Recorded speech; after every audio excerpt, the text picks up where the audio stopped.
She thought love was enough until the divorce papers arrived. Picture this. You're sitting in a lawyer's office, hands shaking, reading through document after document that proves you're about to lose everything. Not because you did anything wrong, not because you weren't a good partner, but because 7 years ago, when you were madly in love and planning a wedding, you made one decision that seemed romantic at the time, but turned out to be the most expensive mistake of your life. Her name was Rebecca. And when she married a man worth $8 million, she thought signing a prenup would mean she didn't trust him. She thought it would ruin the magic. She thought love would be enough. She was wrong. And what happened next? Well, it's a story that'll make you rethink everything you thought you knew about marriage, money, and protecting yourself. You're about to hear a true financial story that many would rather hide. But in sharing it, we uncover the patterns, the traps, and the brutal lessons that others can learn from. Maybe even you. This is Money Mistake Files, where we take real-life money mistakes and turn them into raw, honest stories that might just save you from the same fate. So settle in, take a breath, and listen closely, because sometimes the best advice comes from someone else's pain. Let me take you back to where it all started. Rebecca was 29 years old, working as a marketing coordinator in Boston, making about $65,000 a year. Not bad. She had her own apartment, paid her bills on time, and was living what most people would call a comfortable middle-class life. But she wasn't rich, not even close. Then one night at a charity gala her company sponsored, she met him, Christopher. 6'2", perfectly tailored suit, confident smile. He wasn't just handsome, he had this presence about him. The kind of person who walks into a room and everyone notices. They talked for hours that night. And here's the thing, he didn't lead with money. He didn't brag about his success or throw around impressive job titles.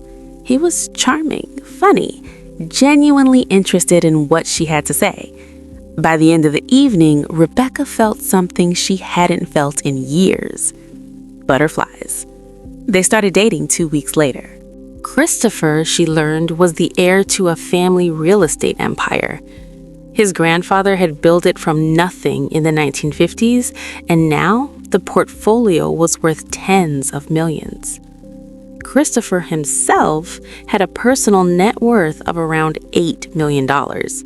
Properties, investments, a trust fund that paid him more in a month than Rebecca made in 6. But he never made her feel less than. He never made her feel like she wasn't good enough. And that's what made her fall for him so deeply. Within 6 months, they were inseparable. Within a year, he proposed on a beach in Santorini. The sunset painting everything gold and pink, and Rebecca said yes without a second's hesitation. This was it. This was her fairy tale. And when you're living in a fairy tale, you don't think about the fine print. The wedding planning started immediately. Venue, flowers, guest list. Christopher's family spared no expense. They booked a historic estate in Newport, hired a Michelin-starred chef, invited 300 guests. Rebecca's family was overwhelmed but thrilled. This was a wedding of a lifetime. But about 4 months before the big day, something happened. Christopher's father called them both into his office. Rebecca remembers walking into that mahogany-paneled room, sitting down in the leather chairs, feeling suddenly very small. Christopher's father was a man of few words, the kind who built empires by being strategic and ruthless when necessary. He slid a document across the desk. "It's just a formality," he said. "Standard procedure for our family. We need you both to sign a prenuptial agreement." Rebecca's stomach dropped. She looked at Christopher, waiting for him to say something, to defend her, to tell his father that they didn't need this. But Christopher just looked uncomfortable, avoiding her eyes. His father continued, "It's nothing personal, Rebecca, but we've built this wealth over 3 generations. We have to protect it. I'm sure you understand." She didn't understand. Not really. What she understood was that suddenly, the fairy tale felt like a business transaction. Christopher walked her out, and in the parking lot, she finally broke down. "Do you not trust me?" she asked, tears running down her face. "Do you think I'm with you for your money?" "No, baby, of course not," Christopher said, holding her. "But it's my dad. He's old-fashioned. He insists. And honestly, if we love each other, does it even matter? We're not getting divorced. This is just a piece of paper to make him happy." Rebecca wanted to believe him. She wanted to believe that love conquered all, that their marriage would last forever, that this was just a silly legal formality. But something inside her still felt uneasy. She told Christopher she wanted to think about it. She wanted to read the prenup, maybe talk to a lawyer, understand what she was signing. And this is where the story takes its first critical turn. Christopher got weird about it. Not angry, not aggressive, just distant. Like he was disappointed in her for not just trusting him. He'd make comments like, "I thought you loved me for me and not my money," or "My dad's going to think you're a gold digger if you push back on this." And Rebecca, she was 29, deeply in love, planning her dream wedding, and suddenly being made to feel like the bad guy for wanting to protect herself. So she made a choice. She told Christopher she wouldn't sign it. But not because she hired a lawyer and negotiated better terms, not because she stood her ground and demanded fairness. She told him she wouldn't sign it because she believed that if they truly loved each other, they shouldn't need a prenup at all. Christopher seemed relieved. His father wasn't happy, but eventually he backed down.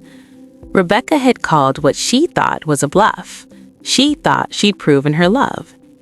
They got married 3 months later without a prenup.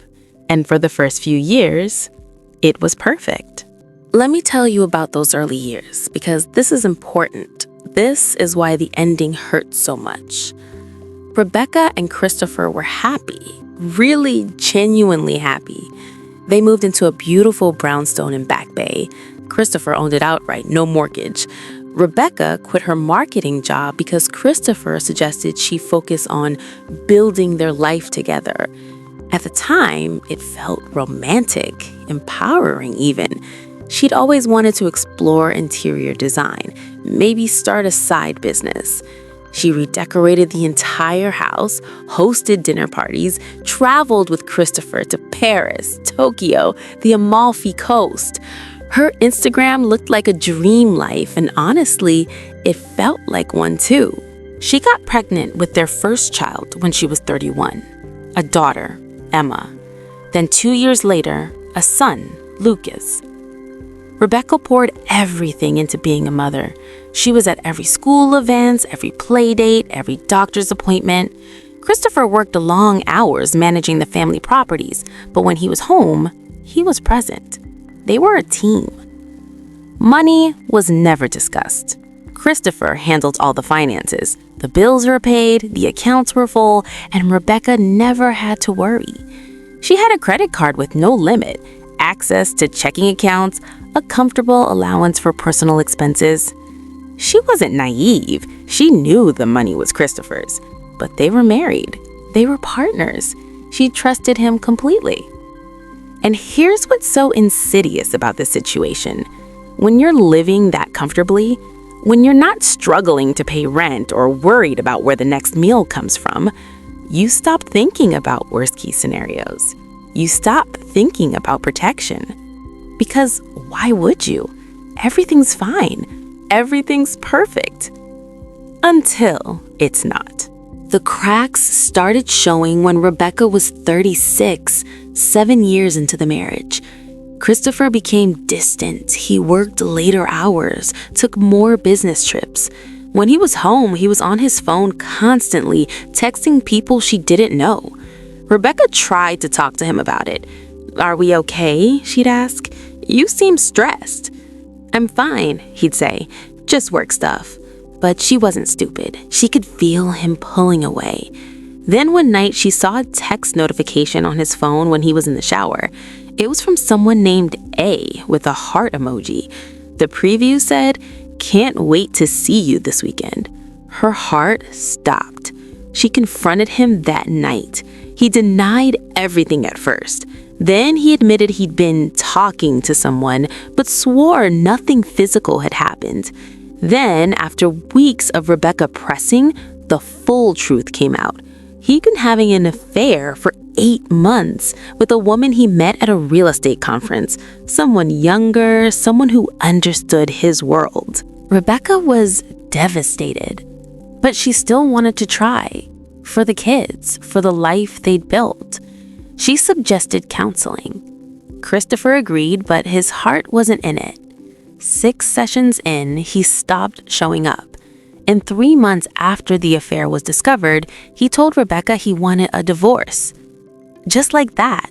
7 years of marriage, 2 young kids, a whole life built together. Over. Rebecca was in shock, but she still didn't understand the financial nightmare that was about to unfold.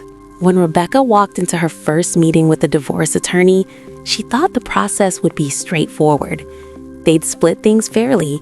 She'd get spousal support, child support, maybe keep the house or get a settlement. She'd been a stay-at-home mom for 5 years. She'd supported his career. She'd raised their children. Surely the law would protect her. Her attorney, a woman named Margaret with 25 years of experience, asked her the first critical question. "Did you sign a prenuptial agreement?" "No," Rebecca said, almost proudly. "We didn't believe in them." Margaret nodded slowly. Then she asked the second question. "Whose name is on the house?" Rebecca's stomach dropped. "His. But we're married. Doesn't that mean whose names are on the bank accounts?" "His mostly, but I have access." "Any assets in your name? Investments, property, savings accounts?" Rebecca sat there in silence, her brain scrambling. Everything was in Christopher's name. The house, the cars, the investment accounts. Even the checking account she used was technically his, with her listed as an authorized user. In 7 years of marriage, she hadn't built any assets of her own. She'd stopped working, she'd stopped contributing to her 401k. She let everything be in his name because they were married and it didn't matter, right? Margaret looked at her with sympathy. Massachusetts is an equitable distribution state, which means the court will divide marital assets fairly, not necessarily equally. But here's the problem.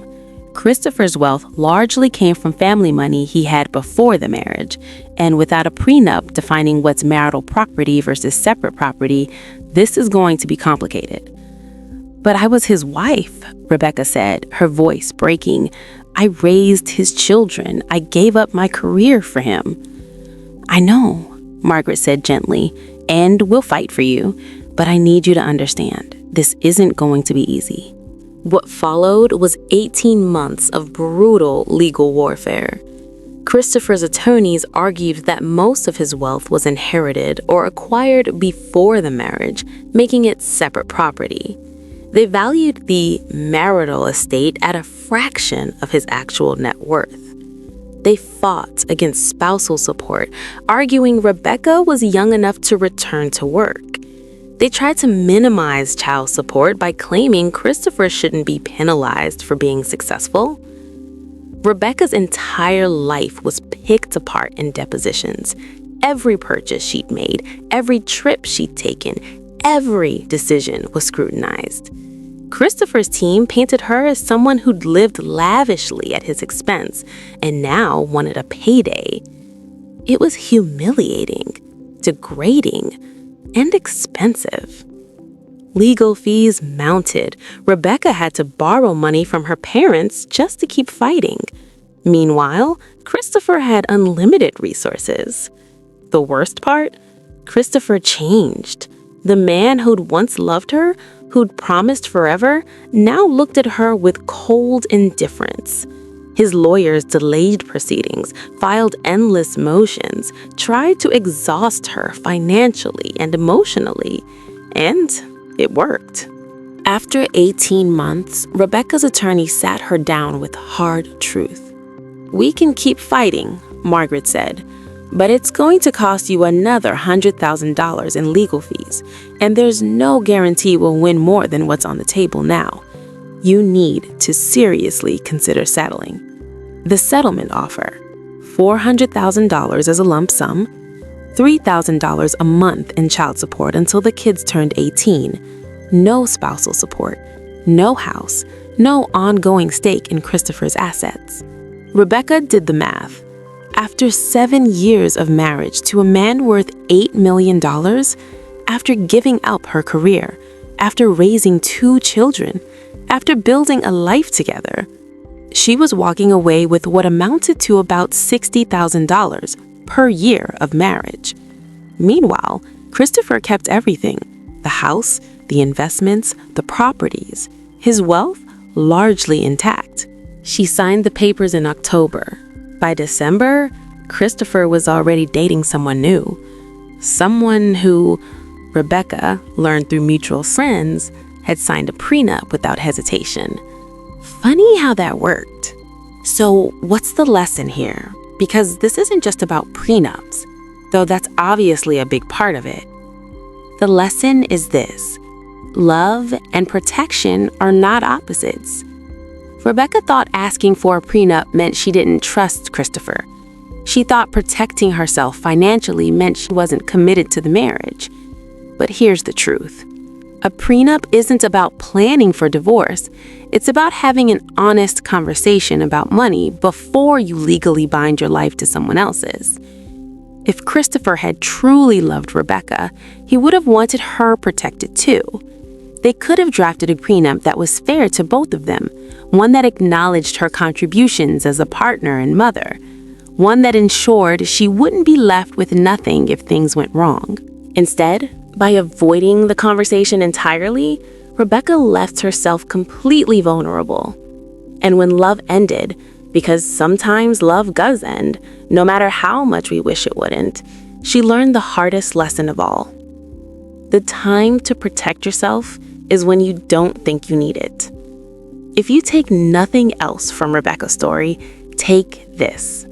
Whether you're marrying someone wealthy or not, have the money conversation. Understand what you're walking into. Protect yourself legally, financially, emotionally. Because fairy tales are beautiful until they're not. And when the story ends, you need to make sure you're not left with nothing but the memory of what once was. This has been Money Mistake Files. Don't let this be your story. If stories like this make you think twice, hit subscribe. There's more you need to hear.